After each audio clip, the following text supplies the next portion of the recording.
Hello everyone. So we are here to discuss the paper of JEE Advanced 2026 conducted on 17th May. I am going to discuss paper 1 with you guys. So I'll try my level best to give you proper guidance about how to solve this question. It is not about just the solution of the question. It is more about learning the concepts involved, thinking about the ambiguity which is there and how to find the best answer. So let's start, and we'll start with question number 1. It is already there on the screen. I'll read it for you. So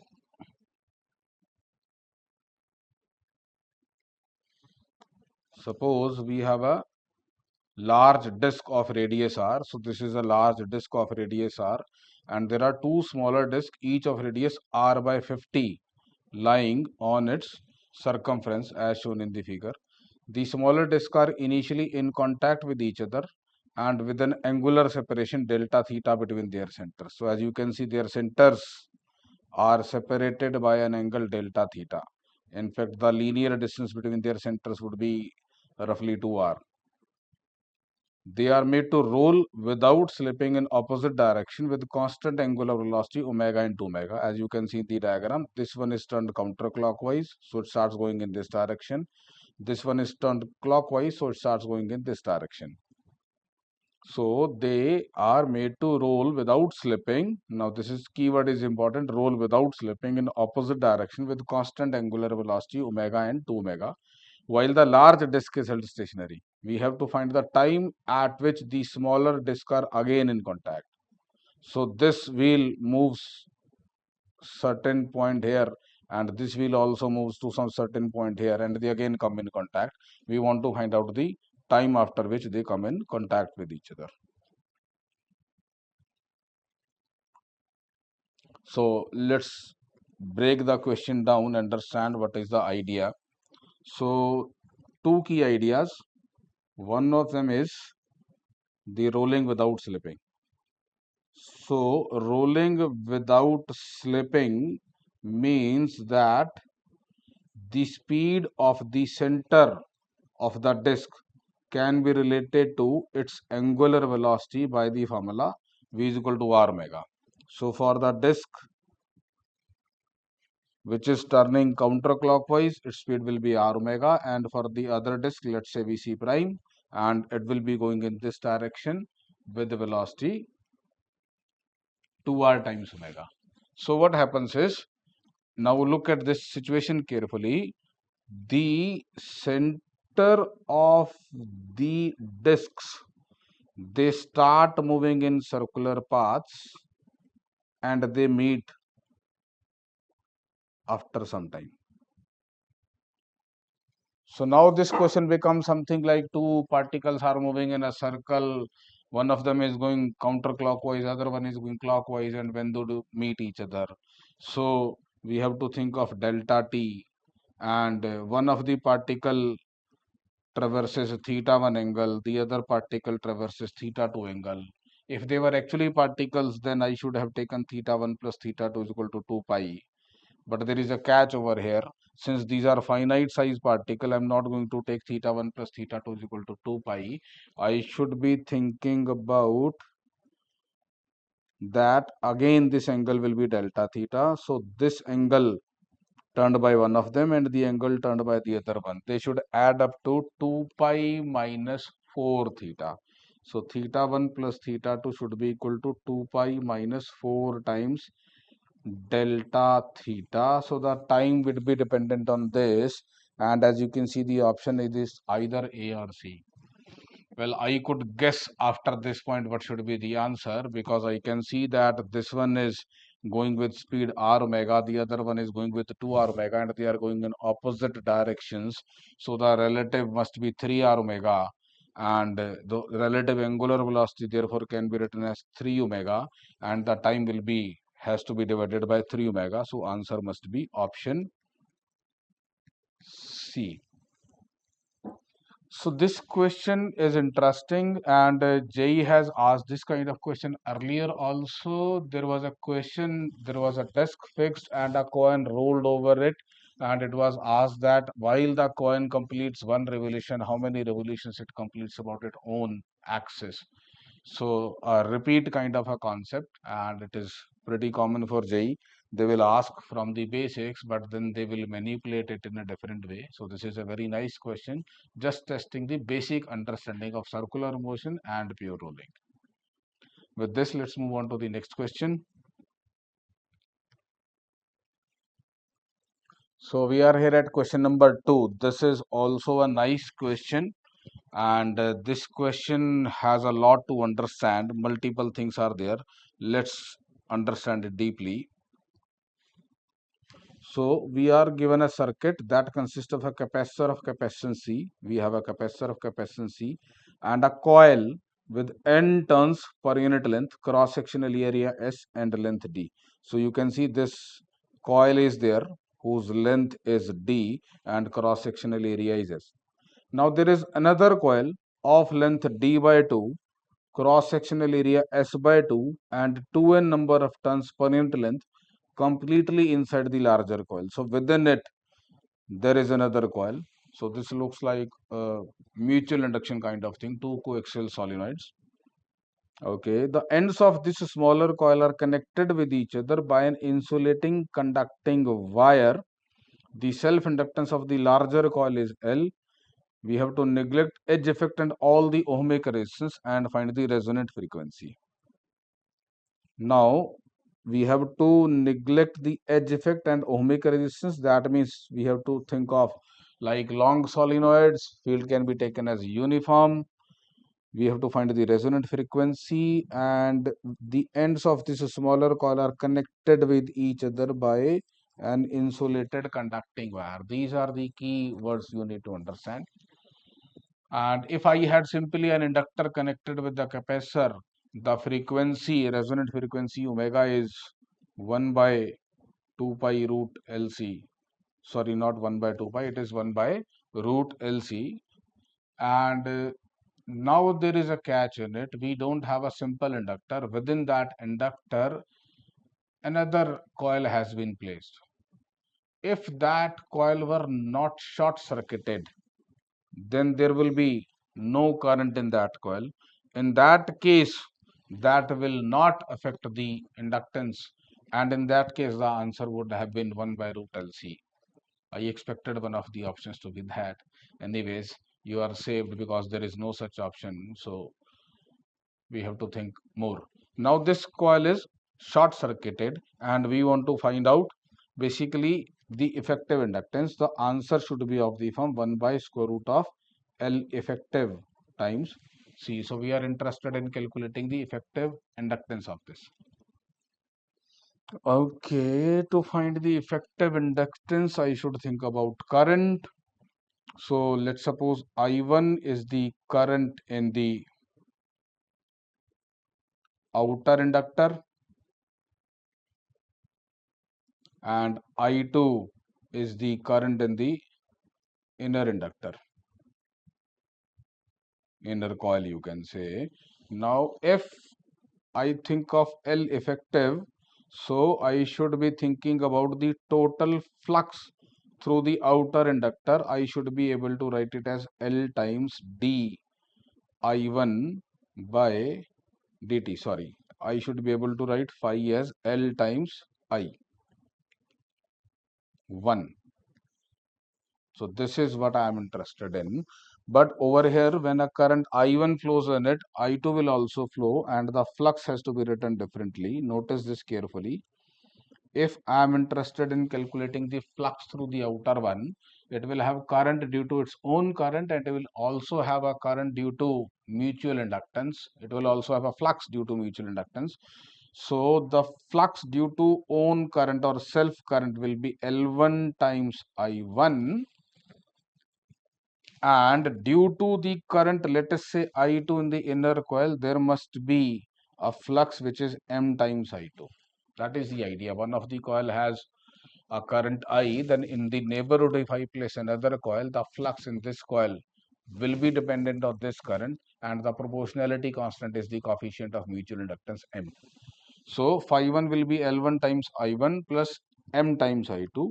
Similarly, I may write phi 2, and phi 2 will be the self-inductance of the coil 2 times its own current, plus it will have a flux due to the current in the outer solenoid that must be related by M, and it must be M times I1. M is common. It is called reciprocity theorem, that you pass current through this, find flux through this, or you pass the same current through this, find the flux through this. The proportionality constant remains the same. That is the coefficient of mutual inductance. So I have this relationship. Now I would be needing to calculate L1, L2 and M, and also I need to eliminate I2 because I am interested in this. So let us first eliminate I2, then we'll calculate. It is given in the question that the second coil is short circuited and there is no resistance. In a general circuit, we should have net EMF is equal to current times resistance. So for the second coil, Kirchhoff's law equation should become net EMF is equal to I2 times R. Since R is 0, so the net EMF must be 0, and therefore the flux in it should always remain 0 because it was initially 0, so it should always remain 0. So I should get L2 I2 plus M times I1 is equal to 0. From here I can calculate the value of I2 as minus M I1 by L2, and I will plug this into this so that I get phi 1. Phi 1 will be L1 times I1 minus M squared by L2 times I1. So we have actually derived a formula for effective inductance of this case, L1 minus M square by L2 times I1. So the effective inductance is L1 minus M square by L2. Right. So this is what we are going to use. Now I need to find L1 and L2. Let us find L1 and L2. We are given L, I know. The formula for L is mu naught N squared A L for a solenoid. N is number of turns per unit length. A is the cross-sectional area and small s the length. So L1, let us talk about L1 for the outer one. It is mu naught. The number of turns is capital N. It is given in the question, N square per unit length. Area is S and length is D. And this value is given to be L to us. Now let's talk about L2.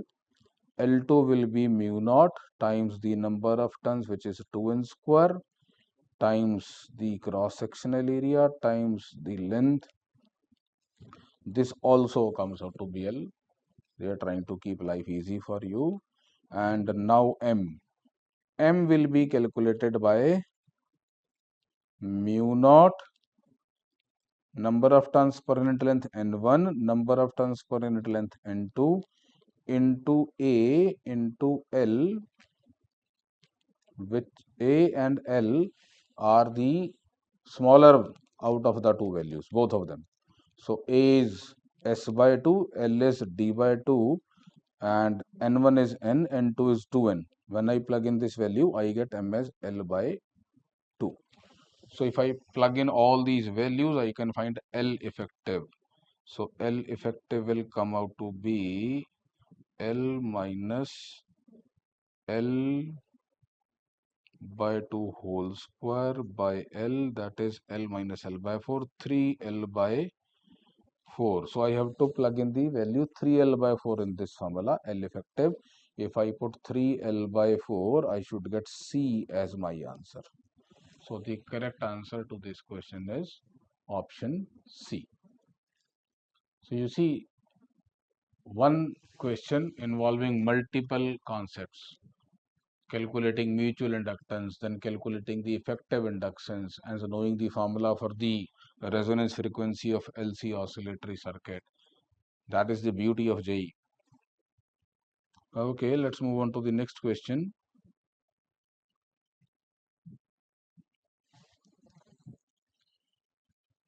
This also reminds me of some old questions asked in JEE. They are very fond of asking this question, when will a body leave contact? Let's read the question.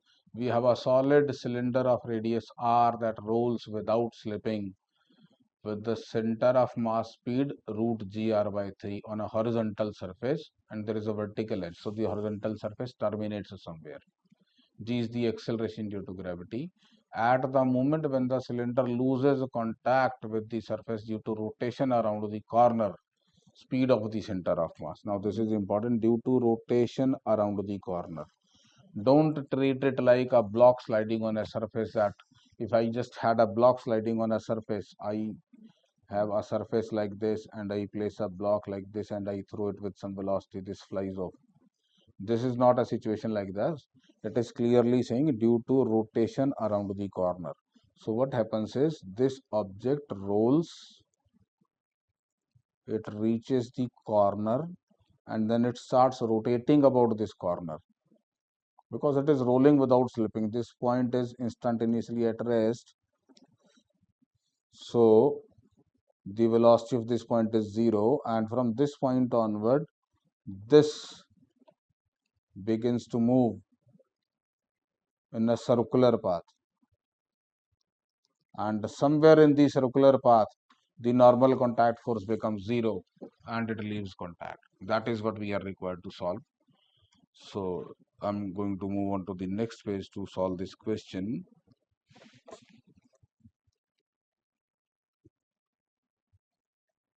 So initially the center is here and this has a velocity v naught, and this is also having an angular velocity omega, which will be v naught by r. That is pure rolling. And then this center begins to move in a circle. I'm not showing the object, I'm just showing the circular path followed by the center. So the center moves in a circular path like this. So effectively it is moving in a circle of radius r. And when it is at this place, and if it is moving in a circle about this point B, it must have an acceleration v square by r. The forces that would be acting, let's think about the forces. So forces would be mg vertically downward and a normal pressing force like this, and there will be a static force of friction like this, and the acceleration is in this direction v square by r. And let's say this has turned from vertical by angle theta, so this angle is theta, this is theta. So I can resolve the forces along the normal and the frictional direction, and I may write mg cos theta minus n as mv squared by r. When n becomes 0, we get v square is equal to gr cos theta. So the speed of the center of the disk becomes gr cos theta. Now how to find the speed at this moment? And related with the initial speed, I need to use energy conservation. Initial translational kinetic energy half mv naught square. Initial rotational kinetic energy half into the moment of inertia. Solid cylinder, so it is like a disk. So moment of inertia will be 1/2 mr square into the angular velocity v naught by r whole square plus initial gravitational potential energy. Let me choose this as a reference. Then initial gravitational potential energy is mgr, and I'm going to equate this to final. Final will be 1/2 mv square plus 1 by 4 mv square. I have used this idea. This value will become 1 by 4 mv naught square. Plus now the height becomes r cos theta. So mgr cos theta. So this is 3 by 4 mv naught square plus mgr is equal to 3 by 4 mv square plus mgr cos theta. And we are interested in calculating the speed. So I have this expression and I can replace gr cos theta with v square. M will cancel out. So 3 by 4 mv square plus V naught square is already known to me. Yes, V naught square is also known to me, GR by 3. So let's plug in the value. So this is 3 by 4 times M times V naught square is GR by 3 plus MGR is equal to 3 by 4 MV square plus M times GR cos theta is V square. This is 7 by 4 MV square on the right hand side, and this is 5 by 4 mgr on the left hand side. So we get V as square root of 5 gr by 7. That is the answer. Let's check it out whether I did it correct or not. Yes, 5 gr by 7 is the answer, and that is the correct answer for this question. Okay. All right, so let's move on to the next question. Now this question has an ambiguity. I might not be able to resolve that ambiguity because there are different definitions of power given. We need to very clearly tell how to define power, then we will be able to solve this in a better way. Anyways, I'll tell you the idea. We have a double convex lens that is made up of glass of refractive index 1.5 and radius of curvature of the curved surface 20 centimeter each. So he's talking about a biconvex lens. So we have a biconvex lens and the radius of curvature is 20. So R1 I will take plus 20 and R2 I will take as minus 20. And this is made up of a material of refractive index 1.5 and the surrounding medium is a liquid whose refractive index is given as NL. Okay.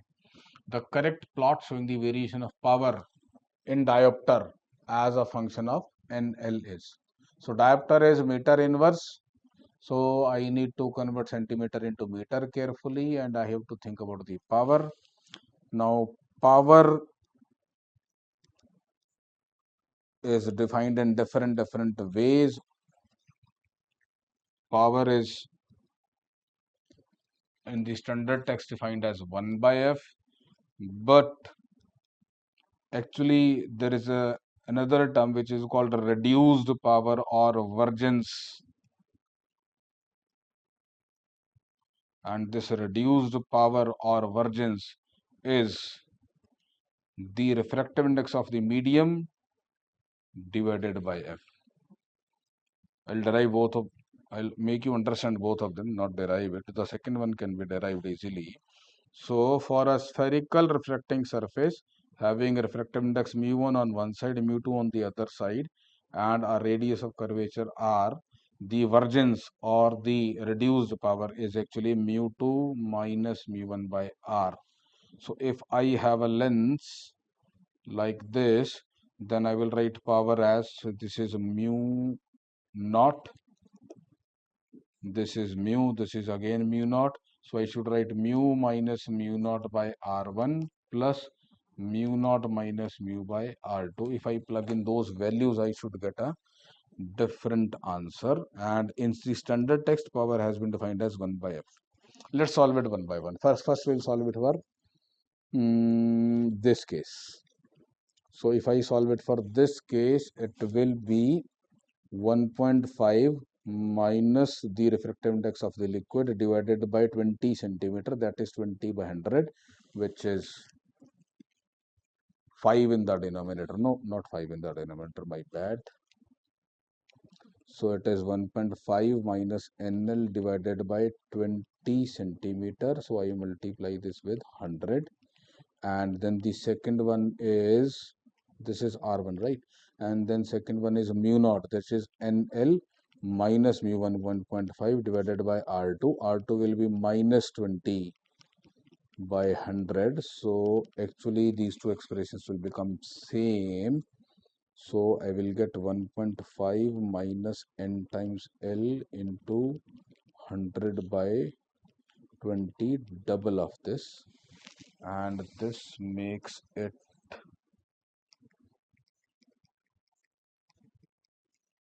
15 minus 10 times NL.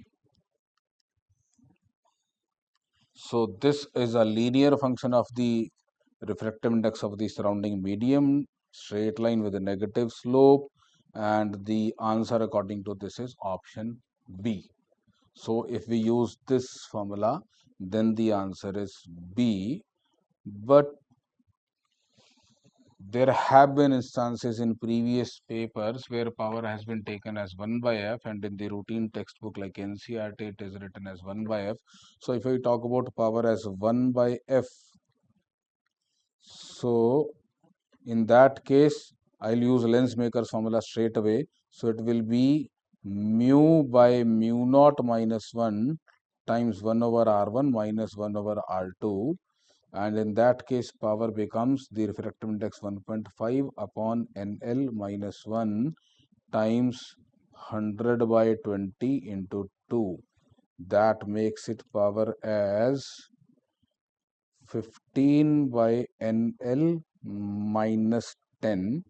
In that case, this is some hyperbolic kind of variation, and with that hyperbolic variation you can see when NL is 1 the power is 1.5, and when NL is 1.5 the power becomes 0, and you can check out the options.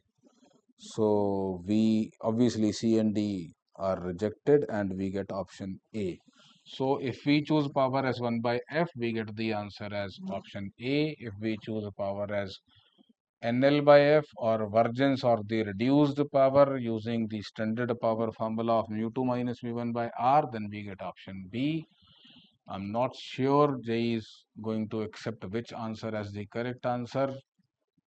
My idea is most likely it is going to be a double key. Let's see. All right, with this, let's move on to the next question. And this is again one of the most expected topic in which they will ask question, modern physics, Bohr's atomic model. And this time they have framed a very good question just on the basics. So no catch, nothing. You just have to write the equations carefully. You should be good at writing variables, parameters, and solve it. So this is again a test of your patience and how neatly you are able to write the equations and solve. So we have a hydrogen atom, and we are given Vk, Rk, and Kk, denoting the velocity, orbital radius, and kinetic energy of the electron in the kth orbit. Usually we will say nth orbit, but they have given kth orbit. And the electron undergoes a transition from nth orbit. Here n is not a variable, k is a variable. Be careful about it. Nth orbit emitting a radiation corresponding to Lyman series. So when it is corresponding to Lyman series, that means it is going to jump back to 1. So electron is undergoing a transition from n. So from k is equal to n to k is equal to 1 is the transition that is happening. So k is the principal quantum number over here. Given h is the Planck's constant, epsilon naught the permittivity of the free space, we are interested in talking about option A, magnitude of change in kinetic energy, magnitude of change in de Broglie wavelength, frequency of the radiation. Okay, let's start with option A. Let's think about change in kinetic energy. So kinetic energy in the kth orbit is, excuse me,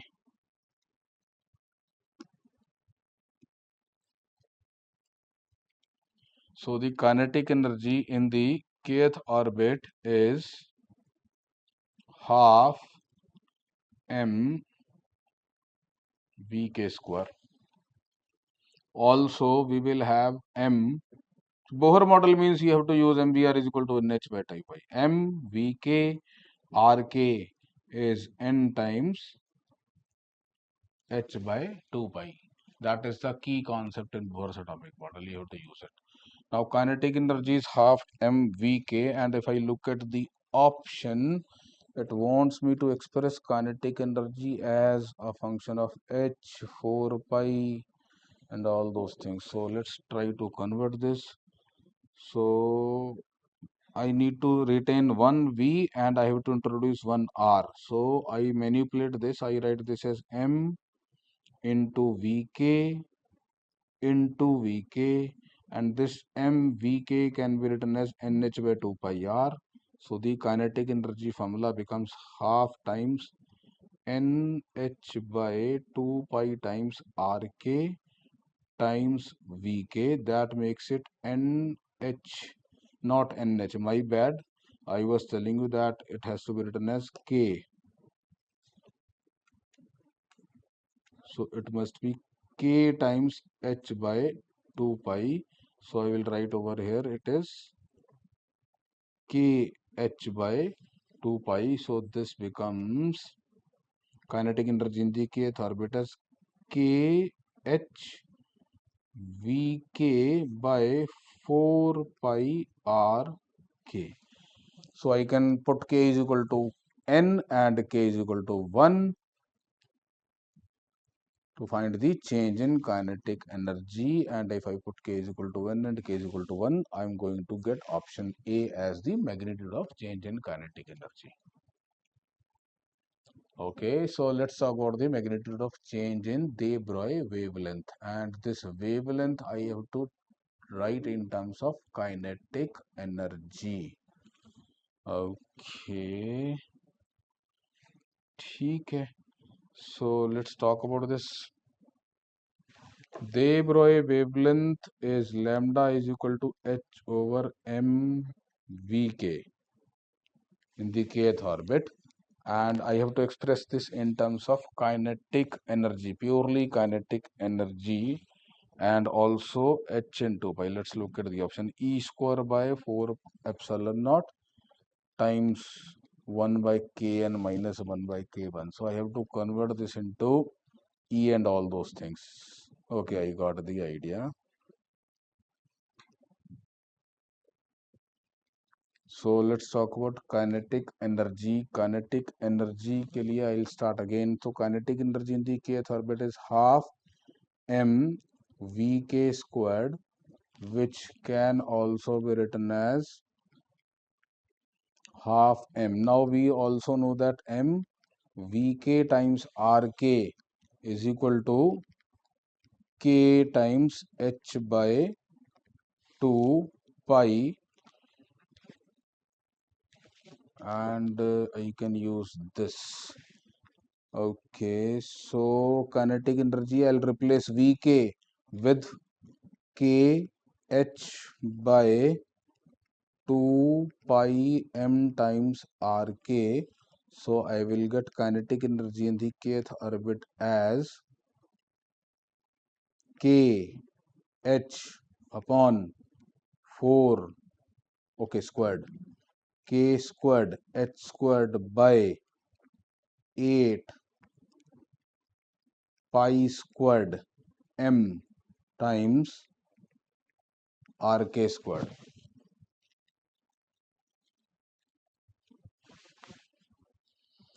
I'm not interested in this kind of an expression. I need to think more. Okay, let's think of it more. So kinetic energy, I can also think of kinetic energy as, I know that in Bohr's atomic model, the electrostatic potential energy will be minus E square by 4 pi epsilon naught r, and the kinetic energy will be half of this with the positive sign. So E square by 8 pi epsilon naught r, and r I can replace with momentum mv. Yes, that is a better idea. So E square by 8 pi epsilon naught r can be replaced using mvr is equal to kh by 2 pi. So r will be replaced by kh by 2 pi m Vk, and in fact h by mv is de Broglie wavelength. So it is k times the de Broglie wavelength lambda k divided by 2 pi, and r I will replace with k times lambda by 2 pi. So the kinetic energy in the kth orbit now is, I will get in terms of this. So this is E square by 4 epsilon naught k times lambda k. Yes, this is the useful relationship. So lambda k will come out to be E square by 4 epsilon naught k times the kinetic energy in the kth orbit. This k is principal quantum number. So lambda n will be E square by 4 epsilon naught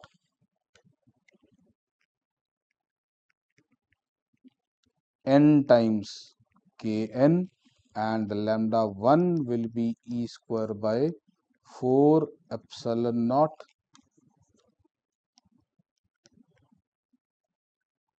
k1, and then I can subtract the two to get the answer. Let's check the options now. So it is E square by 4 epsilon naught 1 by kn minus 1 by k1, and I am getting an extra n over here. So option B is not correct. So option B is not correct. All right. So let's talk about the frequency of the emitted radiation, and this frequency, as you can see, I have to talk in terms of simple energy. So this is comparatively easier.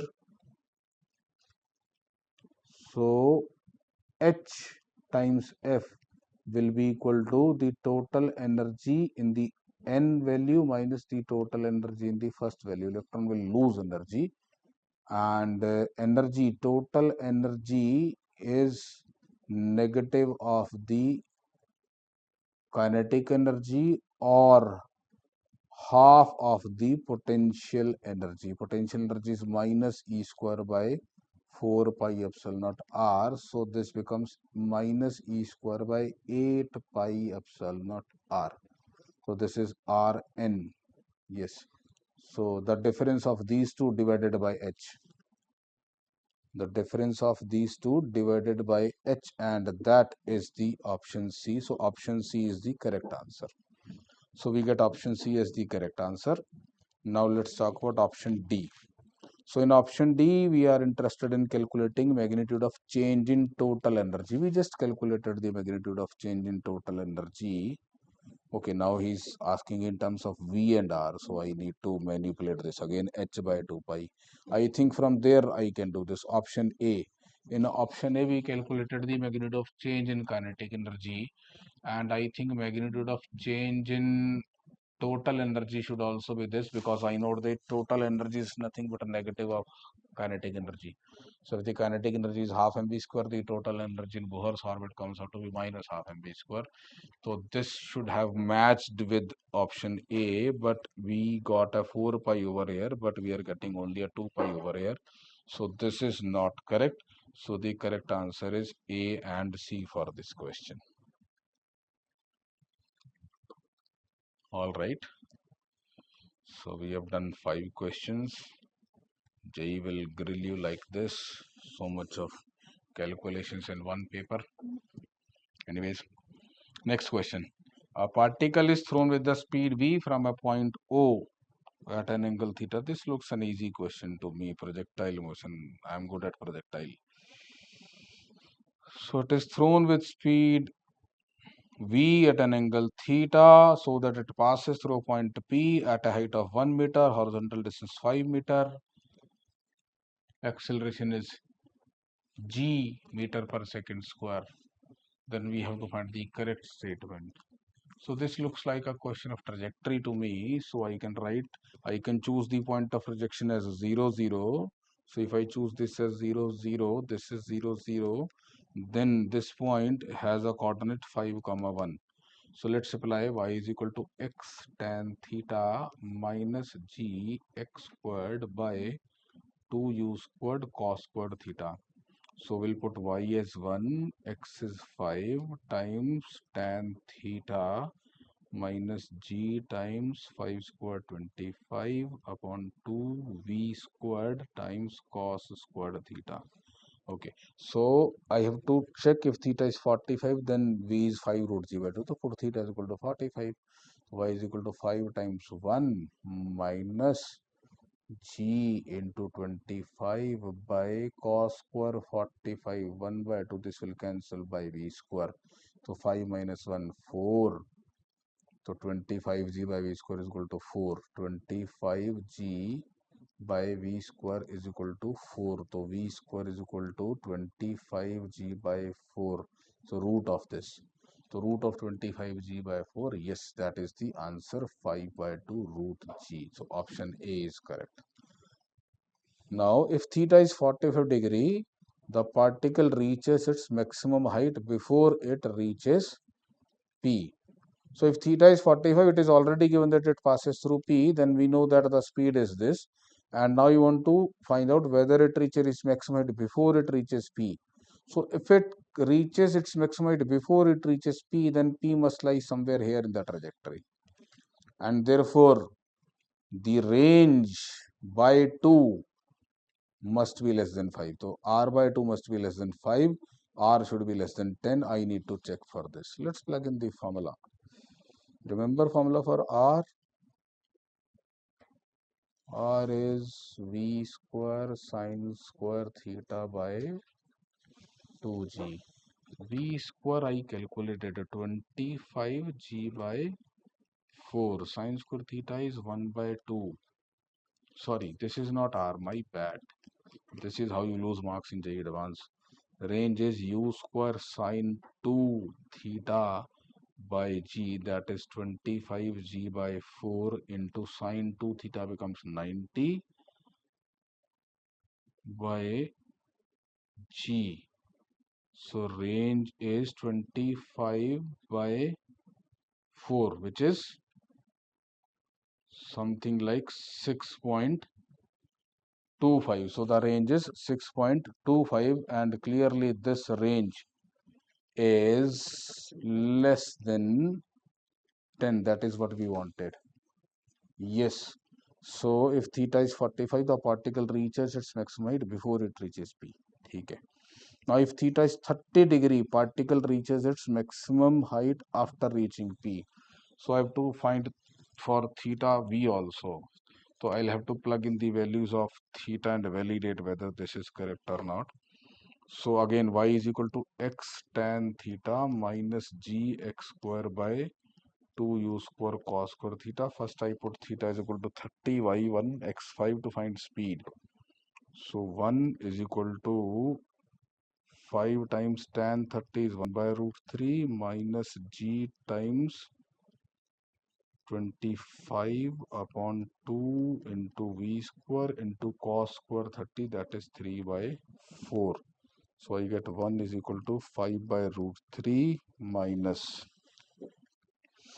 okay, let's keep this like this, 4 to 50, 50g by 3 v square.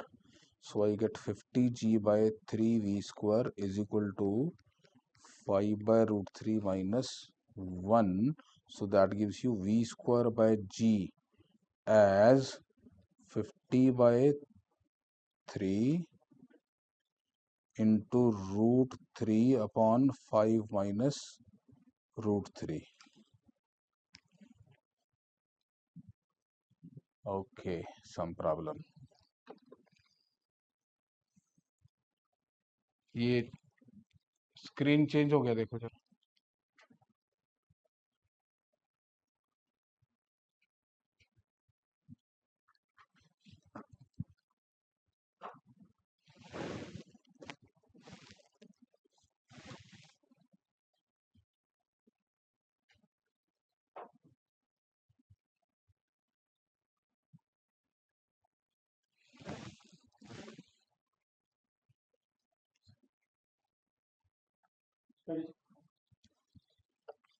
यहाँ नहीं आ रहा.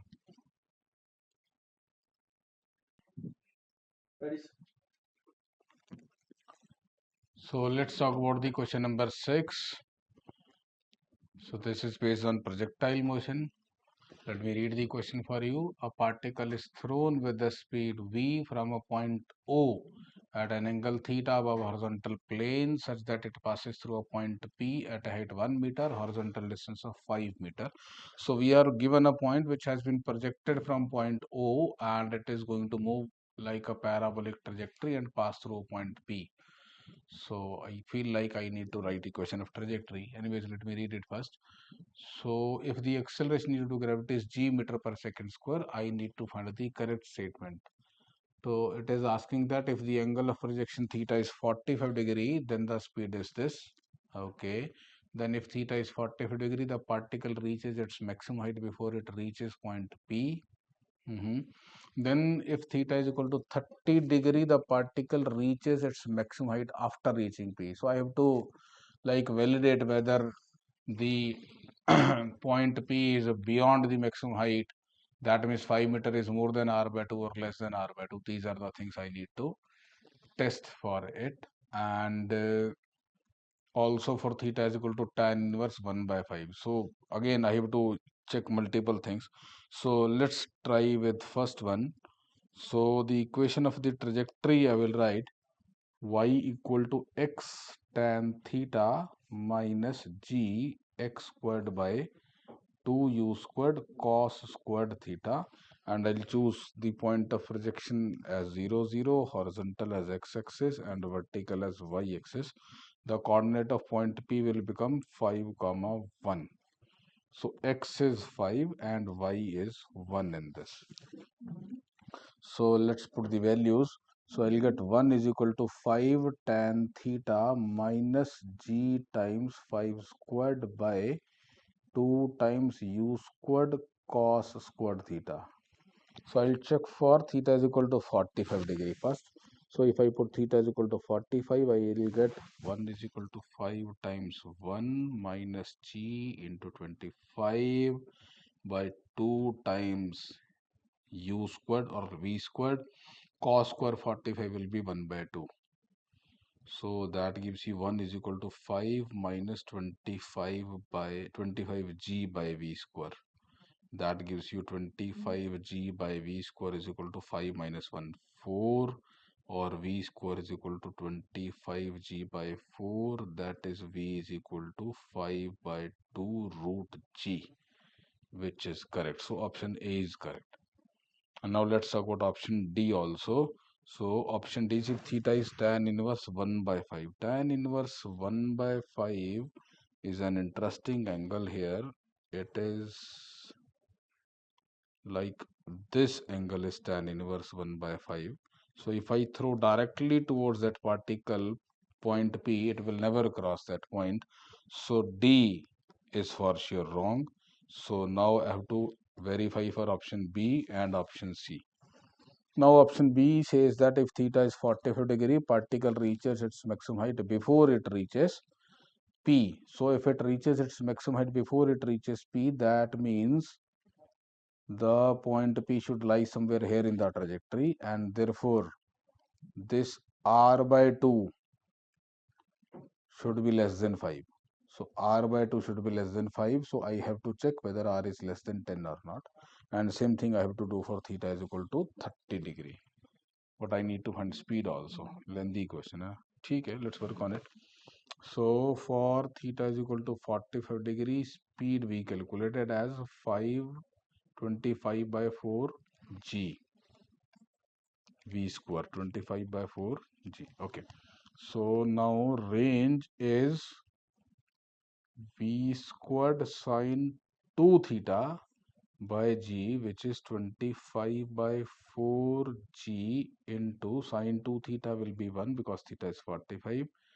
So I get range as 25 by 4, which is 6.25. Clearly this is less than 10. So option B is correct. So for option C, I need to go for theta is equal to 30 degree. First I need to find the speed. So y is x tan theta minus g x squared by 2 u squared cos squared theta. Let's plug in the values. So y is 1, x is 5, theta 30 means tan 30 is 1 by root 3 minus g into x squared is 25 upon 2 times v square times cos square 30 is 3 by 4. I get 1 is equal to 5 by root 3 minus 25. Okay, this is not 25. This will become 50. So 50 by 3V square, and in the numerator there is G also. So I get 50G by 3V square is equal to 5 by root 3 minus 1. Is it a positive value? 5 by root 3 is yes greater than 1. So this is 5 minus root 3 by root 3. So I get the value of V square by G as 5 minus root 3 by root 3. No, I have to write the reciprocal. So V square by G will be equal to 50 by 3 into root 3 upon 5 minus root 3. That is 50 upon 5 root 3 minus 3. Okay.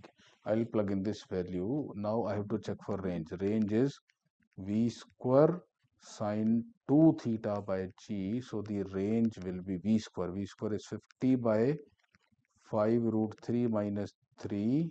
This is V square by G times sine 2 theta. Sine 2 theta is sine 60 degree, which is root 3 by 2.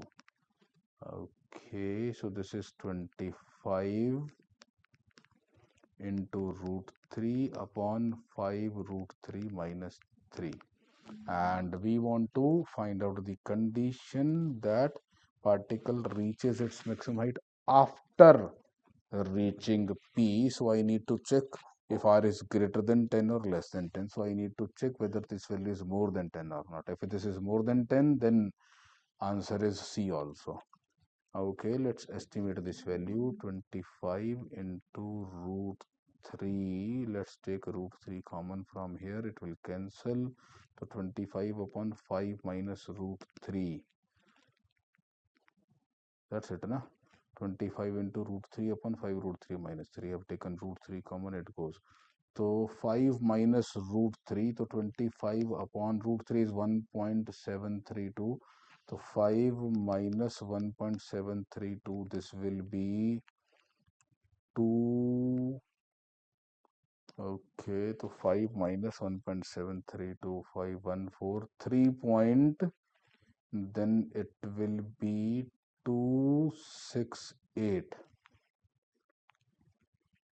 So this is 3.268, and clearly this is less than 10. So option C is wrong.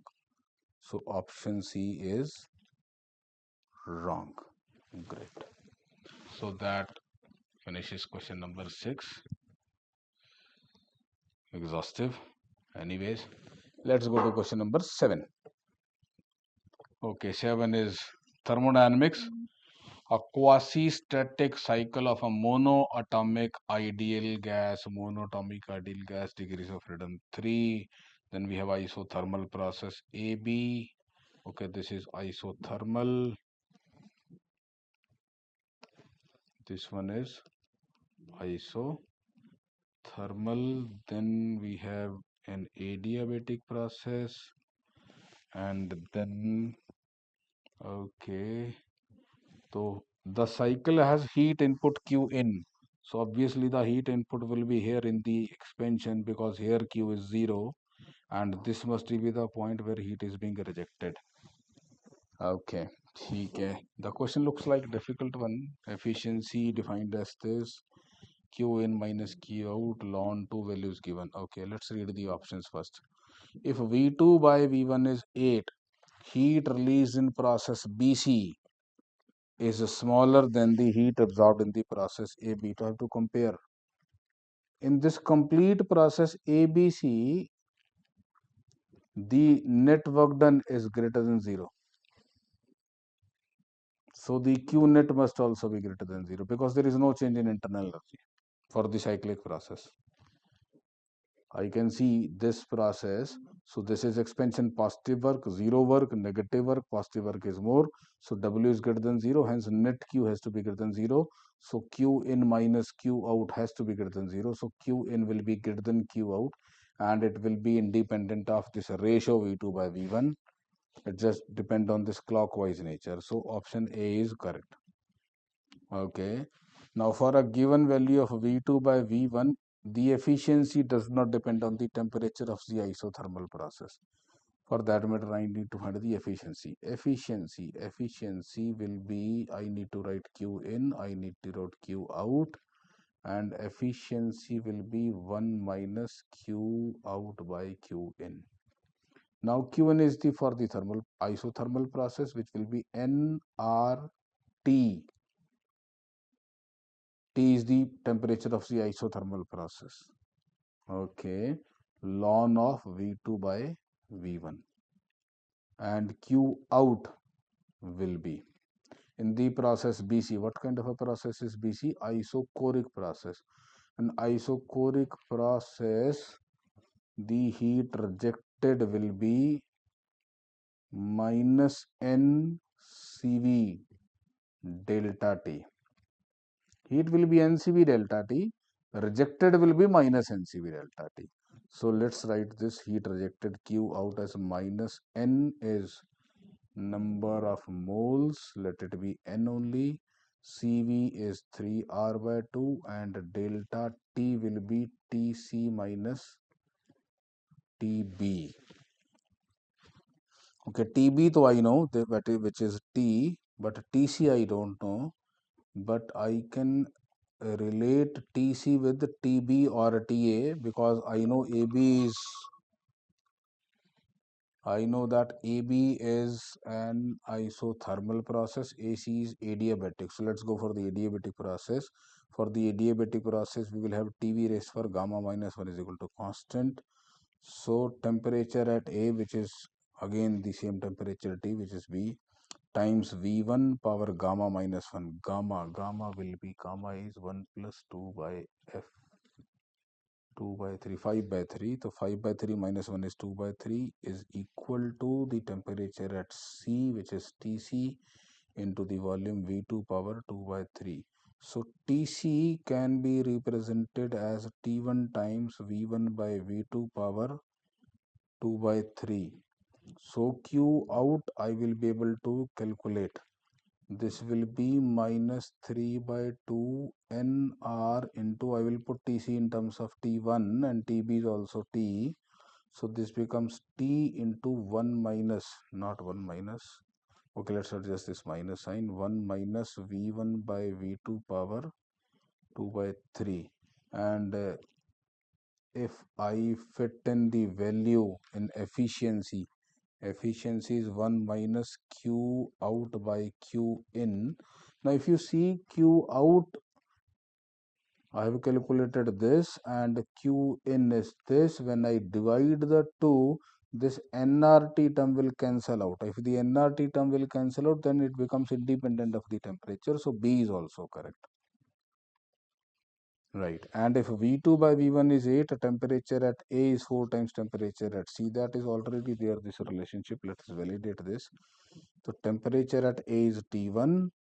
So Tc is equal to T1 times 1 over 8 power 2 by 3. That is T1 by 4. Yes. So Tc is Ta by 4. So Ta is 4 Tc. So C is also correct.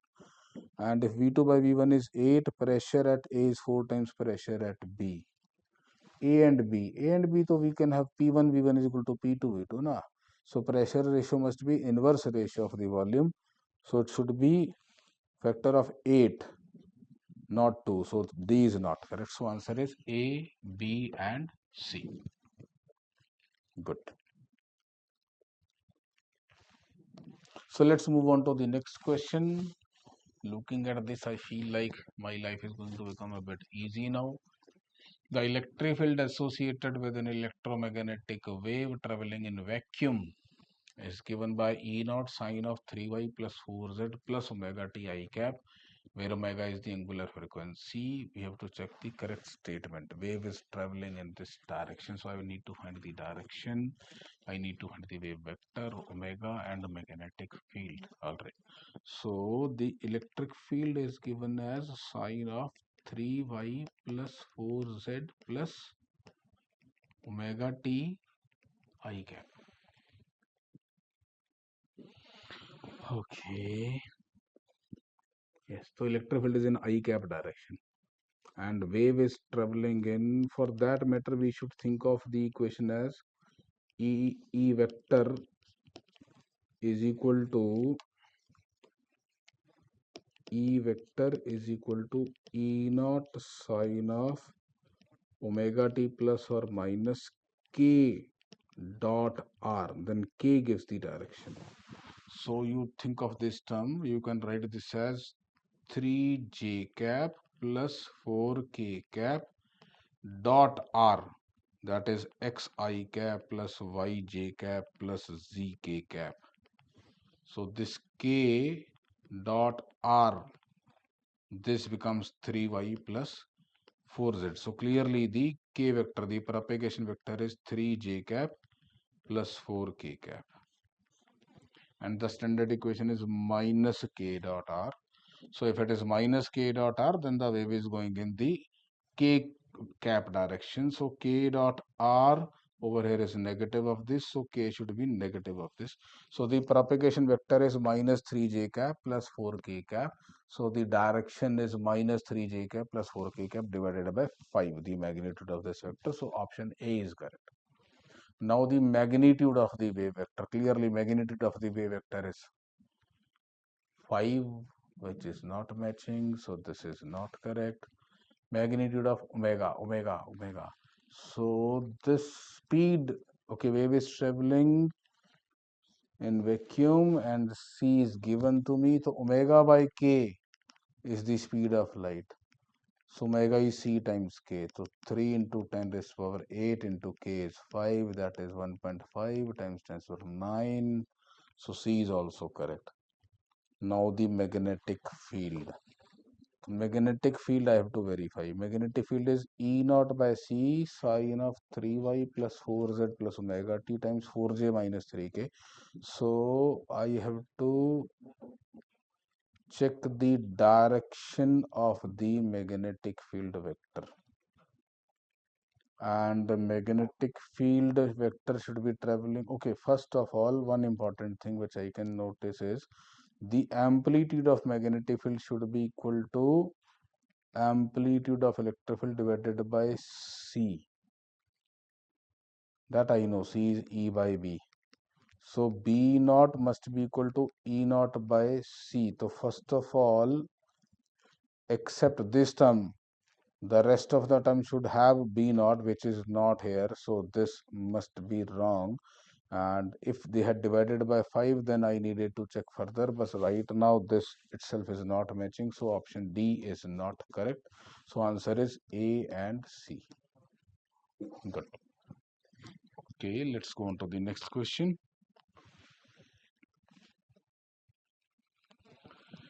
Okay, we have a tank that contains two immiscible liquids, density 6 rho and 2 rho. The higher density liquid is filled up to height L by 2, higher density. So this one is 6 rho and this one is rho. No, 2 rho. And the thin rod has a density rho and length L. It is fully immersed and hinged at the bottom so that it can oscillate freely. Now it is slightly disturbed. I need to find the time period. So when it is slightly disturbed, so the initial position of the bar was like this, and now it has been slightly disturbed. So although I'm drawing a large angle, but we will assume that this angle is very small, so that the amount of the bar in liquid 1 and 2 does not change. So they will remain approximately L by 2, and the bind force will not change. So let's first find the bind force.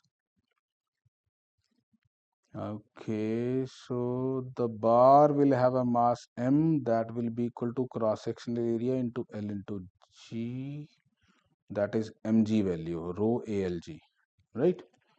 Yes. If I talk about a bind force on the lower portion, it must be 6 rho into A into L into G, not L, it is L by 2. So this becomes 3 mg, and the bind force on the upper portion becomes 2 rho into A into L by 2 into G, that is mg. Now this body is experiencing a force mg at its center of mass, which is the gravitational force. It is experiencing a force like this, which is 3 mg and it is experiencing a force like this, which is mg. This is 3L by 4. No, this is L by 4. Why I'm saying 3L by 4? So this is 3L by 4. So 3L by 4 into theta. That will be this perpendicular distance. This is L by 2 into theta. This is 3L by 4 into theta. Right. So the torque would be, I have turned it clockwise.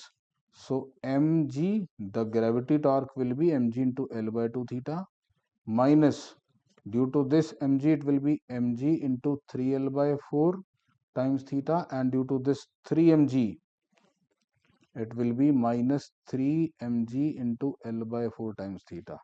So the torque becomes 3L by 4, 3L by 4, 3L by 2, 3L by 2 minus L by 2L minus mgl theta. So the torque becomes minus mgl theta. This is of the form torque is equal to minus c theta. Time period will be 2 pi under root I by c. Do you remember the moment of inertia about hinge? Moment of inertia will be ml squared by 3.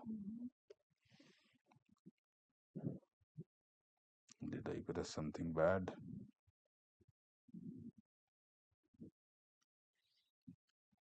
ml square by 3 and c is mgl. So the time period is 2 pi square root L by 3g. Yes, the time period comes out to be 2 pi square root L by 3g. So n is root 3. So n is root 3, that is 1.732. So we have to report up to 2 places after decimal. So we'll report the answer as 1.73. Good. Let's move on to the next question.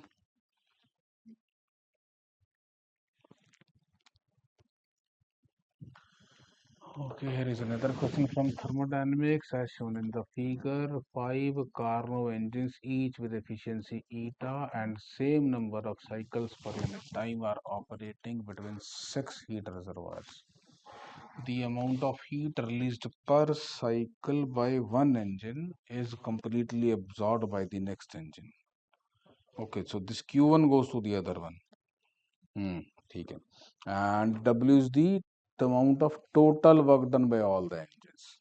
So I am getting W1 plus W2 plus W3, total work done W5, which is given as W. Okay, and we want to find the efficiency. So efficiency should be my total work output upon heat input. Heat input is Q0, Q5 is lost.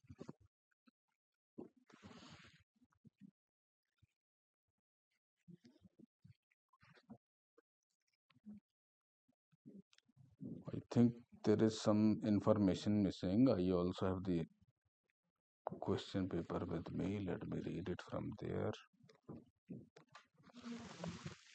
Okay.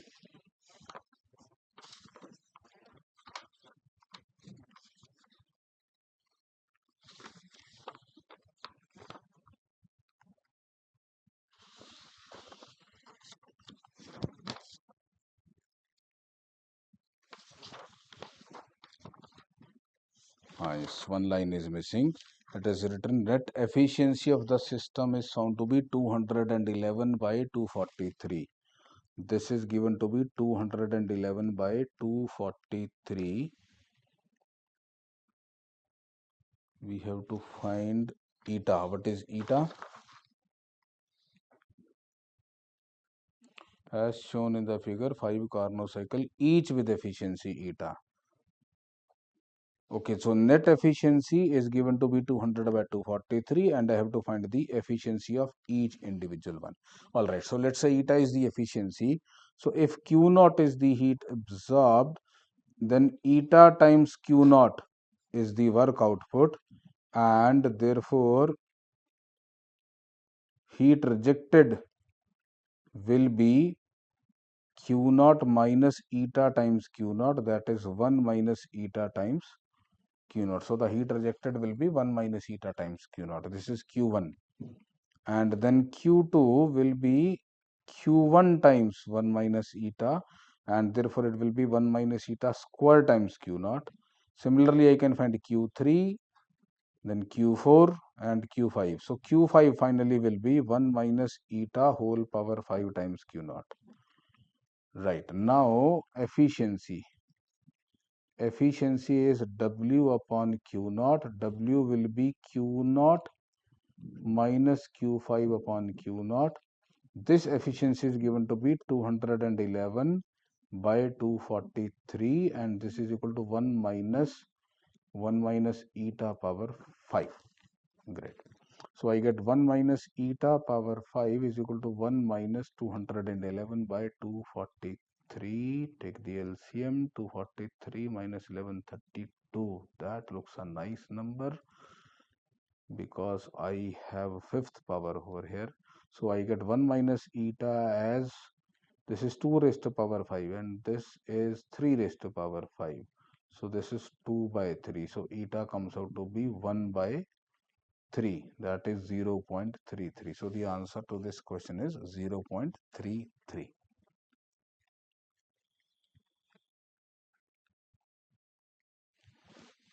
Okay, let's move on to the next question now. So as shown in the figure, we have an insulated container, no heat exchange, is fitted with a thermally conducting but immovable partition P1 and a freely movable but thermally insulated piston. So the only thing conducting is P1, P2 is insulated, container is insulated. So by P1, S1 and S2 are going to exchange heat in between them. P1 is fixed. The partition P1 with thermal conductivity K, cross-sectional area A and width X is fixed. It divides the container into two sections, S1 and S2, each containing 1 mole of a monoatomic gas. So monatomic gas is there, and the piston P2 is moving freely such that the gas in S2 is always at atmospheric pressure. So for this the process is constant pressure, this is constant volume. Initially, the difference between the temperature of S1 and S2 is delta T naught. The time it takes for the temperature difference to become delta T naught by 2. So there is a temperature difference, and because of the temperature difference, heat will flow. As heat will flow, temperatures will change. So initial temperature difference is delta T naught. At any later instant, if the temperature is a T1 for the left chamber and T2 for the right chamber, then T1 minus T2 is the instantaneous value of delta T. Now heat will travel from S1 to S2 and this will cause a change in temperature. So as S1 loses heat, I can write K, the thermal conductivity, into area into T1 minus T2 by X as the rate of heat flow, dq by dt, and this will be equal to minus 3 by 2 nRd of T1 because it is isochoric process, so dq can be written as ncv dt. It is losing heat, that's why negative sign. And also this will be equal to 5 by 2 because S2 is absorbing heat at constant pressure, nR d of T2. So I need to get a differential equation in terms of delta T, that is T1 minus T2. So I get Ka delta T by X is equal to minus 3 by 2 nR d of T1. So I write Ka times delta T by X into 2 by 3 nR with a negative sign is equal to d of T1. And also I can write 2 by 5 nR times Ka delta T by X. X, na? Yes, it is X. Is equal to d of T2. Now this is delta T, so d of delta T is d of T1 minus d of T2. Let's plug in the value. So d of delta T will be equal to d of T1 is minus 2 by 3 nR Ka delta t by x minus d of t to minus 2 by 5 nr into Ka into delta t by x. Okay, so I get d of delta t by delta t, and there must be time also, na? This is by t1 by dt, so this is by dt by dt, so this is d by dt of this, d by dt of this is d by dt of this. Now dt I'll take onto the right side, so I'll take the LCM. I can take something common, 2 by 3 plus 2 by 5, तो 5 3 5 plus 3 8 by 15, 16 by 15 Ka by Nr times dt. Let me verify the calculation. 2 by 3 plus 2 by 5, 16 by 15 with a negative sign. So this differential equation is there, which we need to integrate, and we want to find the time it takes for temperature to become delta T by 2. So the time in which temperature will become delta T by 2 is ln 2 times factor should come. Anyways, we'll integrate it.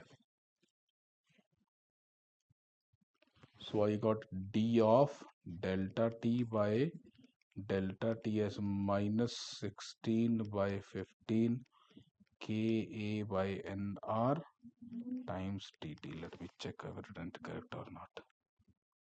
Okay, correct. So integrating both sides, initial value delta T naught, final value delta T naught by 2. So I'll get ln of delta T with the limits delta T naught to delta T naught by 2 is equal to minus 16 Ka by 15 Nr into the time. This is minus ln 2 is equal to minus 16 Ka by 15 Nr times T. So T will be equal to 16 Ka by 15 Nr ln 2. Let's plug in the values.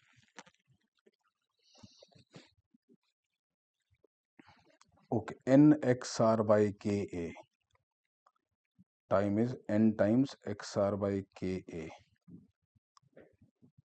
Okay, I have written 15 Nr ln 2 by 16 Ka, and have to compare it with Nxr by Ka. Okay, number of moles. What about number of moles? That N is 1. So let me put that N as 1. And then I have to compare this with Nxr by Ka. Nxr by Ka. I am missing one X also. Delta T by X. So Ka by X. X was there always. X. X. So this now R goes on both sides. This. So the value of N is N is 15 ln 2 by 16, and ln 2 is given to me in the question. It is 0.7. So 15 into 0.7 by 16. 15 into 0.7 by 16 is the answer. Let's solve it further. So ये क्या 15 into 7. 105 by 160. Let's solve it. So 16. This will be 16 into 5, 16 into 6, 96. Then I'll be left with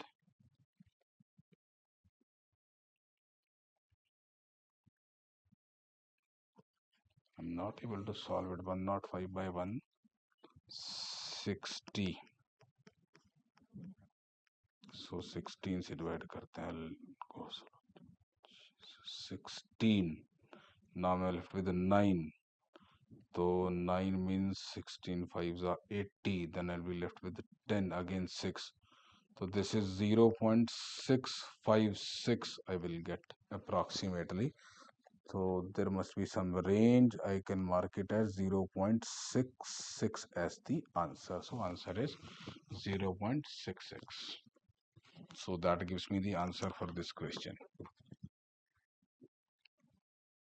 Okay. AC बंद हो गया?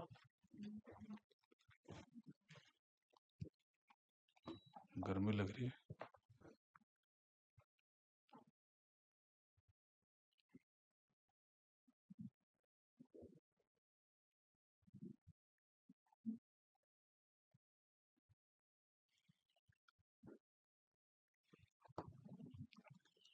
Okay, let's start with the next question. So let's start with question number 12. A hollow right circular cone of base radius r and height h with its tip at the origin is rotating about the z-axis with angular velocity omega as shown in the figure. The cone carries a total charge q uniformly distributed on the curved surface. We want to find the magnitude of magnetic field at 0, 0, z, where z is greater than r and greater than h. And we want to find n. We want to express this in terms of mu naught by 4 pi q r square omega by z cube. So this is a spinning charge distribution. It is going to behave like a current loop or a magnetic dipole, and we are interested in calculating the field at a large distance from it. So if I want to find the field at a large distance, I can treat it as a dipole and on the z-axis. So z-axis is the axis of this. So field at a large distance should be mu naught by 4 pi times 2 m by z cube. And I want this to be n mu naught by 4 pi times q r square omega by z cube. So n is 2 times the magnetic dipole moment upon q r square omega. So this is what we want to find out.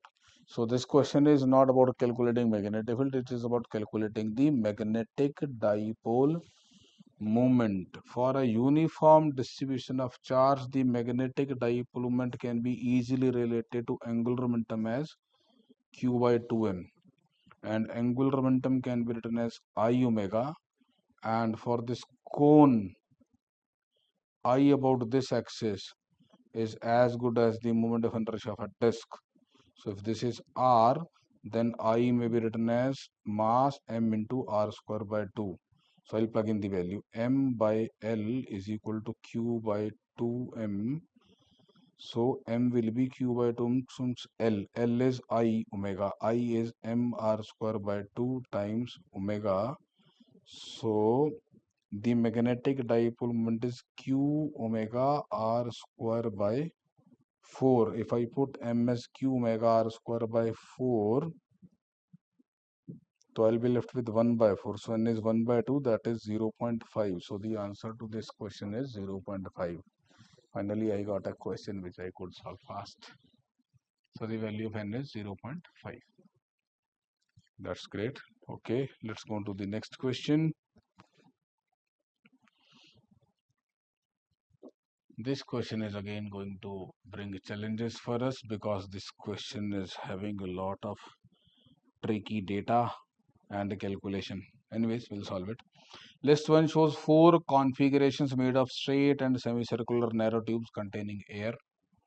A sound wave of wavelength lambda is equal to 0.29 meter enters these structures at point S, and a sound detector is placed at D.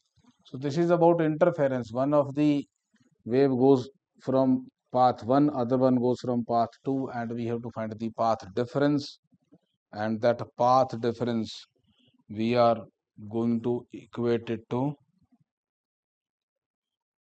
lambda.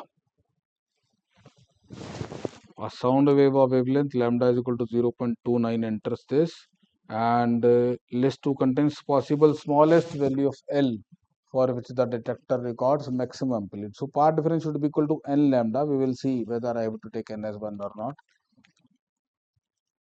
Okay, so case 1.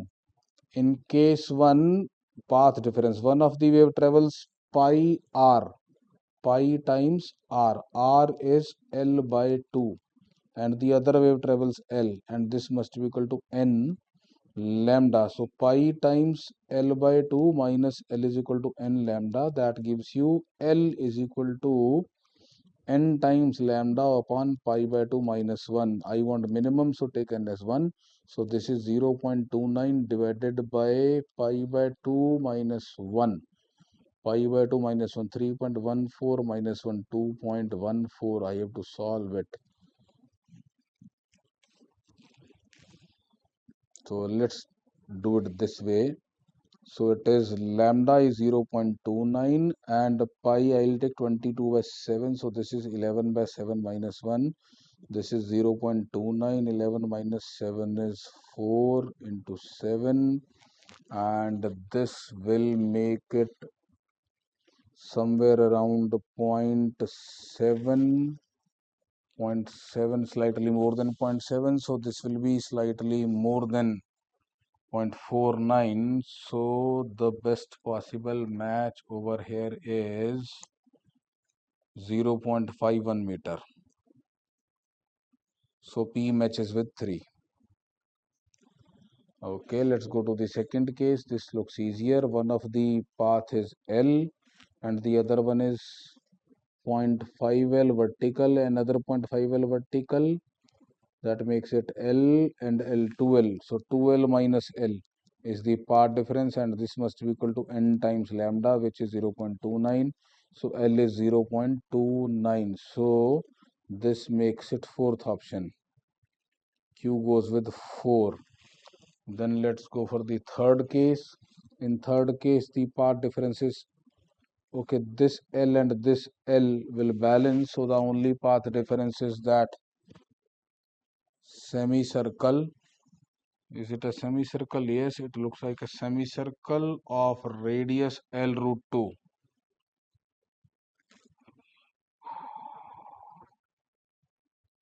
So L root 2 is the radius, no, diameter. So L root 2 by 2 is the radius, and pi times of this must be equal to 0.29. So I'll get L as 0.29 into root 2 by pi 3.14. Let us estimate it to the nearest one. Root 2 is 1.414. So let's write it as 1.5 for time being. 1.5, 4.2.3, 0.45, somewhere around 0.15. So 0.13. So this must match with option number S, 5. So R goes with 5. The question is not complete here. Let me see the options which I have printed over here for this question. Yes. So the option is P3, Q4, P3, Q4, R5. That message with option D. So option D is the correct answer. We can solve for the other case also. That is not a problem. But I'm getting option D as the answer. I can easily check for option S also. So in option this angle is 45 degree and 105 degree. This total length is L. So you will need to find those lengths. But I think this question is not about going for those calculations. We can go for option D. So option D is the answer. Let's move on to the next question. Question number 14. Finally, a question which I can mark directly without any calculation. Some breather. Okay, in the list, 4 optical effects are mentioned. The physical phenomena of light which are essential to describe these optical effects are given in list 2. Choose the option which describe the correct match. Colorful sky in North Polar region, Aurora Borealis. Aurora Borealis comes because of the charged particles of solar wind that enters into Earth atmosphere. They reach the poles and they ionize the atoms over there, and because of that some colored radiations are emitted. So it must match with option 5. Some of you may not know this much of detail. I believe for solving this question this was not needed, you could eliminate. Q option, partially polarized sunlight comes out of scattering, so Q goes with 4. Rainbow is a dispersion and reflection, it goes with 1. Dark and bright bands are formed in diffraction, so it goes with 3. So 413. So QRS 413. QRS 413. QRS 413. So only one of the option is there, option A. So answer is option A, and it shows P as 5 also. So that's great. All right, next question. Okay, this is also a favorite question of JEE Advanced. They will keep on asking questions like this. The graph showing the variation of induced EMF. In previous year also they have asked a very nice question on this. This is a lot easier than that. We have to think about different loops which are entering into the region of magnetic field and talk about the variation of induced EMF in it. Let's deal them one by one. This is easy actually. If you look at the P option, we have a semicircular loop that enters into the field. So this semicircular loop, as it enters into the field, the flux starts increasing and it is turning about O. So it will go like this, and then it will become like this, and then it will start coming out. So first it will completely enter and then it will completely move out. So first the flux will increase and then the flux will decrease. There will be no state in which some constant flux will be there, so it must match with option 3. So P must match with option 3. I'll keep the options also ready, they are not printed here.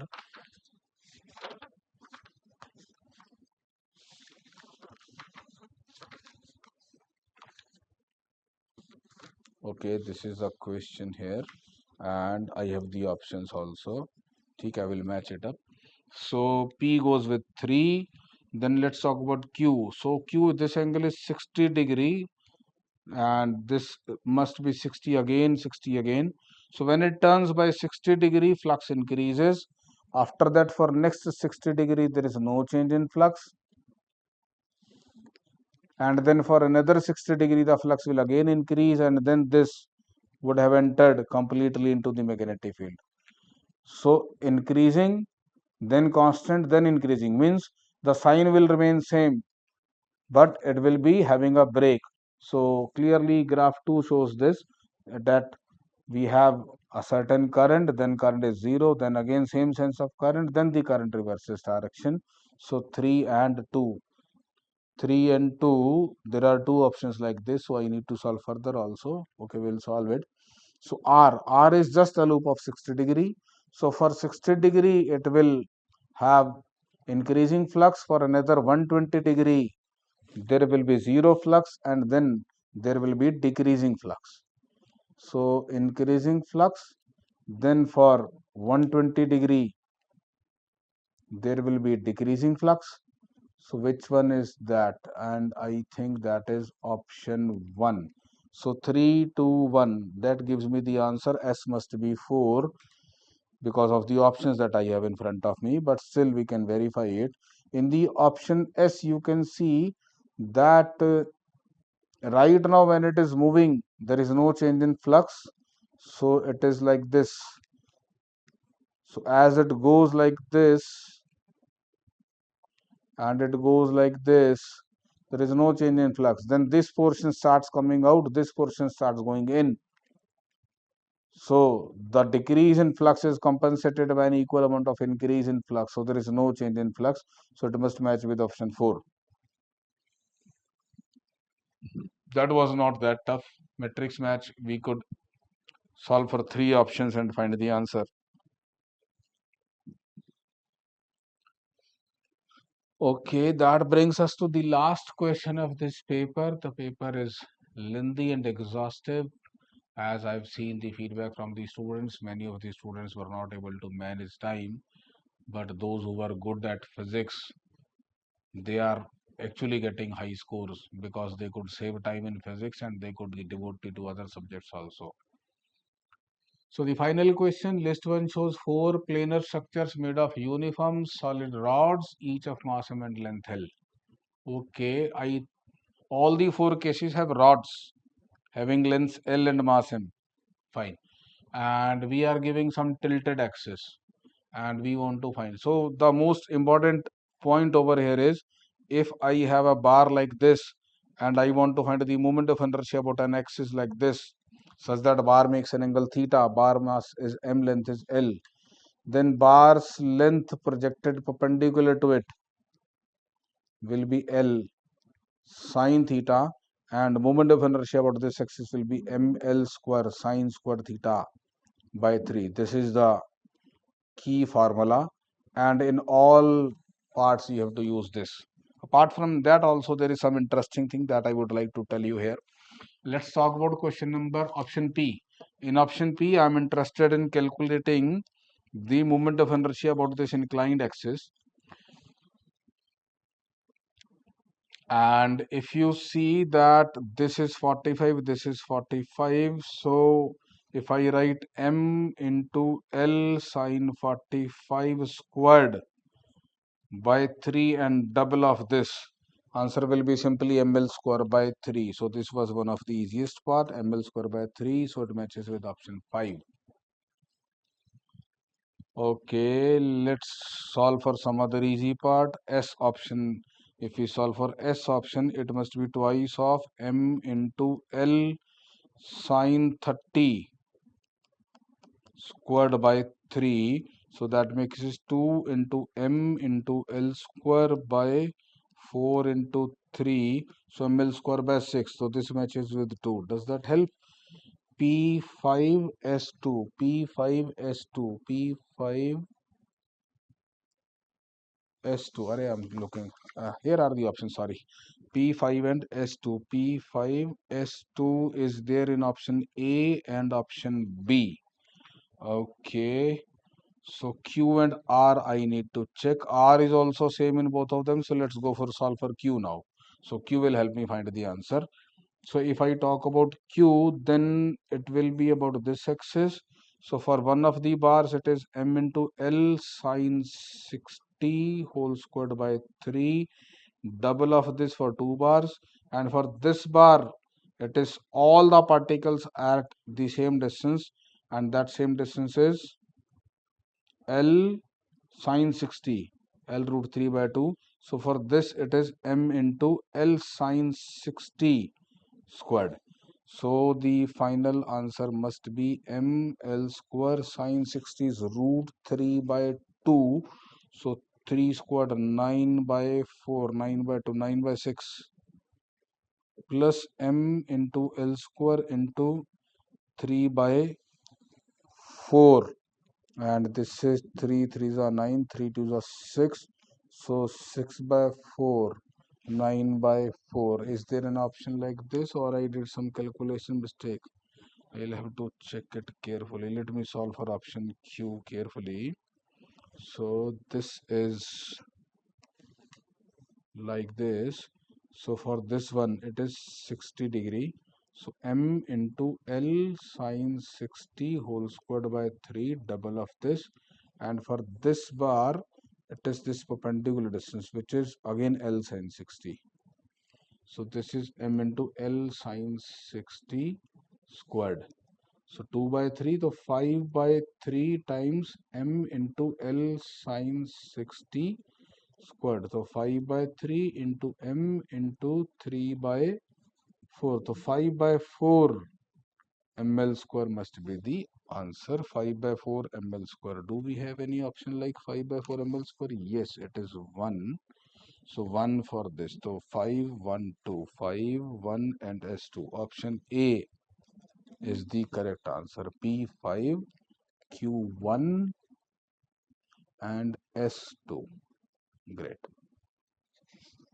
So that brings us to the end of this question paper. The paper was amazingly framed within the domain of JEE syllabus. Some very good questions were framed, and those who have not been practicing, like solving lengthy questions or making calculations or not dealing with the proper numbers, they are bound to lose in this kind of a paper.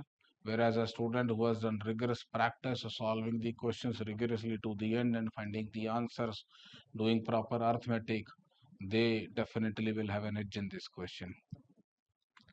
All right, thank you very much. Goodbye.